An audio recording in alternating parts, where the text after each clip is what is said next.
उधर यूक्रेन युद्ध के बीच यूरोप के देश जर्मनी और नॉर्वे के आसमान में नेटो के लड़ाकू विमानों ने अपनी तैयारियों को परखा। इसमें जर्मनी और नॉर्वे के अलावा 27 देशों ने हिस्सा लिया और इन देशों के लड़ाकू विमानों ने घंटों नीले आसमान के नीचे कंधे से कंधा मिलाकर सैन्य अभ्यास किया, खासकर वहां के सर्द मौसम में। इसी वजह से इस अभियान का नाम कोल्ड रिस्पॉन्स 2022 रखा गया।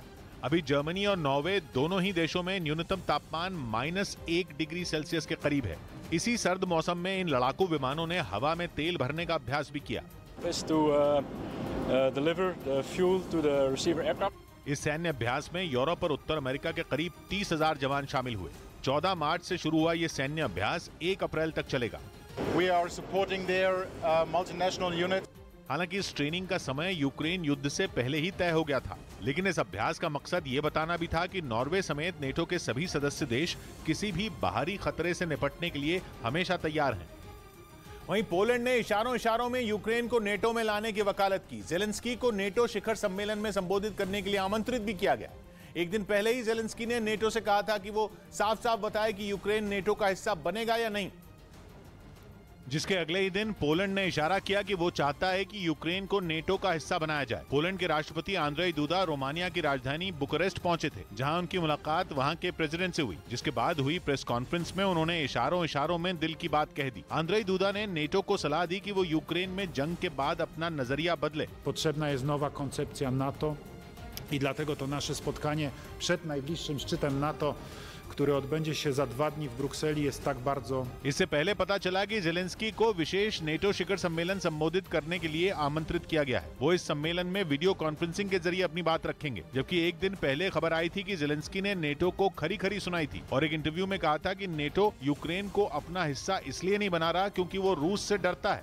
यानी एक बार फिर परमाणु युद्ध की आहट ने जोर पकड़ लिया है। यूक्रेन की जंग में तेजी से बिगड़ते हालात के बीच रूस ने परमाणु हथियार चलाने की बात दोहराई है। ये बात भी उस शख्स के मुंह से निकली है जो रूस के राष्ट्रपति व्लादिमीर पुतिन का खासम खास है। पुतिन के प्रवक्ता ने अमेरिकी न्यूज चैनल CNN को दिए इंटरव्यू में ताल ठोक कर कहा, अगर नौबत आई तो रूस परमाणु हथियार चलाने से नहीं चूकेगा। जिसके बाद पूरी दुनिया में सनसनी फैल गई। पुतिन के प्रवक्ता दिमित्री पेस्कोव ने इंटरव्यू में कई बार पूछे जाने पर एक बार भी परमाणु हथियारों के इस्तेमाल की आशंका को नहीं नकारा, बल्कि सीधे कहा कि अगर रूस पर आंच आई तो परमाणु हथियार चल सकते हैं। If it is an existential threat for our country, then it can be used. बयान भी पुतिन के प्रवक्ता की तरफ से आया, इसलिए उसे हल्के में नहीं लिया जा सकता। दिमित्री पेस्कोव के मुंह से निकला बयान मतलब पुतिन के मन की बात। यही वजह है कि हर बीतते दिन के साथ खतरनाक मोड़ लेते जा रहे यूक्रेन के युद्ध में परमाणु हथियारों की एंट्री की आशंका गहरा गई। और अगर रूस परमाणु हथियार चलाने पर आया तो तबाही के सभी रिकॉर्ड टूट जाएंगे। यूक्रेन में अब तक मची तबाही भी बौनी नजर आने लगेगी, क्योंकि एक अनुमान के मुताबिक पूरी दुनिया में जितने भी परमाणु हथियार हैं उनमें सबसे बड़ा जखीरा रूस के पास ही है। अमेरिका का नंबर भी रूस के बाद आता है, उसके पास 5,500 से ज्यादा परमाणु हथियार हैं, लेकिन रूस 6,200 से ज्यादा न्यूक्लियर वेपन का मालिक है। मतलब पूरी दुनिया में करीब 13,000 से ज्यादा जो परमाणु हथियार हैं उनमें 90% से ज्यादा अकेले अमेरिका और रूस के पास हैं। लेकिन इनमें ज्यादातर परमाणु हथियार किसी मिसाइल पर तैनात नहीं है। परमाणु हथियारों की तैनाती की बात की जाए तो रूस के 1458 परमाणु हथियार 527 इंटरकॉन्टिनेंटल बैलिस्टिक मिसाइलों, सबमरीन से लॉन्च होने वाली मिसाइलों और बम बरसाने वाले विमानों पर लगे हुए हैं। इस मामले में भी अमेरिका रूस से पीछे है। वहीं यूक्रेन के ओडेसा में सैकड़ों लोग समंदर के किनारे रूसी नौसेना के हमले का जवाब देने के लिए तैयारी करते दिखाई दिए। यूक्रेन की तरफ से इसका एक वीडियो भी जारी किया गया, जिसमें समंदर के पास कई लोग रेत की खुदाई करते नजर आए। सभी एक ग्रुप बनाकर काम करते दिखे। कोई रेत खोद रहा था तो कोई उसे बोरियों में भरकर दूसरी तरफ पहुंचा रहा था। कई लोग रेत से भरी इन बोरियों को एक ट्रक में भरते दिखाई दिए। यही नहीं, वहां मौजूद लोगों के मनोरंजन का भी पूरा इंतजाम किया गया था ताकि उनका मन काम में लगा रहे। तनाव भरे माहौल के बीच कुछ लोग तो सेल्फी लेते हुए भी दिखे। खबर है कि रेत से भरी इन बोरियों को शहर के अलग अलग हिस्सों तक ले जाया जाएगा ताकि अगर रूसी फौज हमला करे तो उससे बचा जा सके। ओडेसा शहर समंदर के पास है और रूसी नेवी के जवानों ने समंदर से भी वार तेज कर दिया है। ऐसे में लोग भी हमले से बचाव की तैयारी में जुट गए। उधर यूक्रेन ने कुछ और वीडियो जारी कर रूसी सैनिकों को जबरदस्त टक्कर देने का दावा किया। वहां पिछले 28 दिन से भीषण लड़ाई जारी है। जिसमें दोनों तरफ से भारी गोलाबारी हो रही है, जिसके वीडियो यूक्रेन ने फिर जारी किए, जिनमें उसके सैनिक टैंक से दनादन गोले बरसाते दिखाई दिए। यूक्रेन की इस गोलाबारी से पूरा इलाका धमाकों की गूंज से थर्रा उठा। वहीं एक दूसरे वीडियो में यूक्रेन की सेना रॉकेट लॉन्चर से हमले करती नजर आई। जैसे ही मिसाइल से हमला शुरू हुआ, वहां धुएं का गुबार छा गया। यूक्रेन की फौज ने युद्ध की इन तस्वीरों को जारी कर रूस को चेतावनी दी कि वो पीछे हटने वालों में नहीं है। इस बीच मारियोपुल की जंग अब अपने आखिरी मुकाम पर पहुंचती दिख रही है। मारियोपुल से जो ताजा तस्वीरें सामने आई, उनमें दोनों सेनाओं के बीच लड़ाई शहर की सड़कों पर नजर आई। और सड़कों पर हो रही ऐसी ही जंग की तस्वीरों में यूक्रेन के 2 टैंक नजर आए जो रूसी फौज पर गोले बरसाते दिखे। शहर के एक चौराहे पर खड़े 2 टैंकों में पहले आगे खड़े टैंक ने गोले बरसाए, फिर पीछे वाले टैंक ने उसे कवर फायर दिया और फिर देखते ही देखते दोनों टैंकों ने एक के बाद एक 5 गोले दाग दिए। ये धमाके इतने जोरदार थे कि आसपास का पूरा इलाका गोलों की आवाज से थर्रा उठा। यूक्रेन की सेना के हमलों का ये वीडियो पास की इमारत पर मौजूद एक आदमी ने अपने मोबाइल में रिकॉर्ड कर लिया। वहीं यूक्रेन ने रूस के कुछ सैनिकों को बंधक बनाने का वीडियो जारी किया। रूसी सैनिक जहां यूक्रेन में तबाही मचा रहे हैं, तो ज़ेलेंस्की के जवान भी उनको उसी तरह जवाब दे रहे हैं। और इसी कड़ी में उन्होंने रूस के कुछ जवानों को बंधक बनाने का दावा किया, जिसका एक वीडियो भी यूक्रेन की तरफ से जारी किया गया। इस वीडियो में 2 रूसी सैनिक जमीन पर मुंह के बल लेटे नजर आए। पास में जमीन पर उन सैनिकों की बुलेट प्रूफ जैकेट भी पड़ी दिखाई दी। यूक्रेन की फौज ने रूसी सेना के हथियार भी जब्त कर लिए।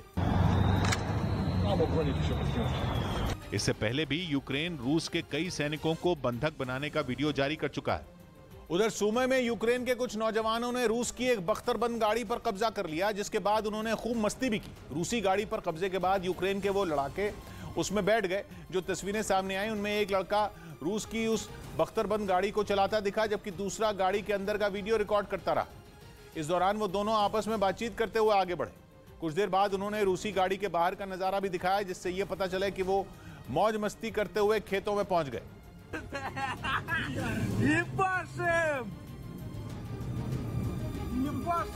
वहीं यूक्रेन ने एक बार फिर उत्तर में अपने बंद पड़े चेर्नोबिल परमाणु प्लांट की सुरक्षा को लेकर सनसनीखेज दावा किया। यूक्रेन ने आरोप लगाया कि रूस की सेना ने प्लांट की लेबोरेटरी को लूट लिया है। रूस ने यूक्रेन पर धावा बोलने के पहले ही दिन यानी 24 फरवरी को चेर्नोबिल परमाणु प्लांट पर कब्जा जमा लिया था, जिसके बाद से यूक्रेन लगातार रूस पर चेर्नोबिल परमाणु प्लांट को नुकसान पहुंचाने के दावे कर रहा है। और उसी कड़ी में इस बार उसने ये आरोप लगाया कि प्लांट पर कब्जा किए बैठी रूस की सेना ने प्लांट में बनी नई लेबोरेटरी को लूटकर तबाह कर दिया। यूक्रेन ने दावा किया कि वो लैब प्लांट में रेडिएशन को मैनेज करने के लिए अहम थी और उसमें बेहद एक्टिव सैंपल थे जिनसे रेडिएशन निकलता है। इतना ही नहीं, इसके साथ ये खबर भी आई कि चेर्नोबिल परमाणु प्लांट के पास के जंगलों में आग भी भड़क गई है। 1986 में चेर्नोबिल प्लांट में दुनिया का अब तक का सबसे भयानक परमाणु हादसा हुआ था और आज भी प्लांट से रेडियो एक्टिव पदार्थ लीक हो रहा है। इस वजह से प्लांट से निकले रेडिएशन पर काबू पाने के लिए उसे बरसों से मैनेज किया जा रहा है। लेकिन यूक्रेन लगातार दावा कर रहा है कि जब से रूस ने चेर्नोबिल प्लांट पर कब्जा किया है, तब से वहां काम ही नहीं हो पा रहा। और इस बार यूक्रेन के मीडिया में दावा किया गया कि चेर्नोबिल न्यूक्लियर रिएक्टर के पास भड़की आग बड़ी तबाही मचा सकती है। दावा किया गया कि सैटेलाइट से ली गई तस्वीरों में चेर्नोबिल एक्सक्लूजन जोन में कम से कम 7 जगहों पर आग भड़कती देखी गई। हालांकि ये साफ नहीं है कि प्लांट के पास जंगलों में आग कैसे लगी, लेकिन इसका ठीकरा भी रूस पर फोड़ दिया गया। यूक्रेन की संसद ने एक बयान जारी किया जिसमें यह माना गया कि हो सकता है आग रूस की गोलाबारी की वजह से ही लगी हो। हालांकि चेर्नोबिल प्लांट के आसपास जंगलों में आग लगना आम बात है, लेकिन यूक्रेन का दावा है कि चेर्नोबिल न्यूक्लियर प्लांट के 10 किलोमीटर के दायरे में लगी आग काफी खतरनाक हो सकती है, क्योंकि अगर आग यूं ही भड़कती रही तो न्यूक्लियर रेडिएशन धुएं में फैल सकता है और आग तबाही मचा सकती है। 2020 में भी चेर्नोबिल न्यूक्लियर रिएक्टर के पास जंगल में कई दिन तक आग लगी हुई थी, जिसकी वजह से रेडिएशन सामान्य से 16 गुना तक बढ़ गया था। और इस बार यूक्रेन का आरोप है कि प्लांट के रूस के कब्जे में होने की वजह से उसके दमकल कर्मियों को आग बुझाने में दिक्कत आ रही है। वहीं रूस से जारी जंग के बीच यूक्रेन के ओडेसा में कुछ कलाकार शहर के लोगों के लिए बांसुरी और ड्रम बजाते दिखे। ऐसा इसलिए ताकि युद्ध के इस माहौल में उनका तनाव कम किया जा सके। जिसका एक वीडियो भी सामने आया जिसमें एक आदमी शहर की गलियों में खड़े होकर बांसुरी बजाता दिखा। वहीं एक दूसरे वीडियो में 56 साल के इगोर टॉप्सी ड्रम बजाते नजर आए। ओडेसा की सड़कों पर वो 3 दशकों से ड्रम बजा रहे हैं और शहर के मौजूदा हालात पर हैरान दिखे। I can't understand what has happened. What just now? जंग की मार झेल रहे ओडेसा से लोगों का पलायन भी रुकने का नाम नहीं ले रहा। स्टेशन पर बड़े बड़े बैग के साथ पहुंचे सैकड़ों लोगों ने दूसरे देशों के लिए ट्रेन पकड़ी। एक तस्वीर ऐसी सामने आई जिसमें एक आदमी ट्रेन के अंदर बैठी अपनी प्रेमिका को ट्रेन की खिड़की के कांच पर हाथ रखकर अलविदा कहता दिखा। ऐसे में जो लोग ओडेसा में बचे हैं उनका तनाव कम करने के लिए इन लोगों ने बीड़ा उठाया और गलियों में घूम घूम कर ड्रम और बांसुरी बजाते नजर आए।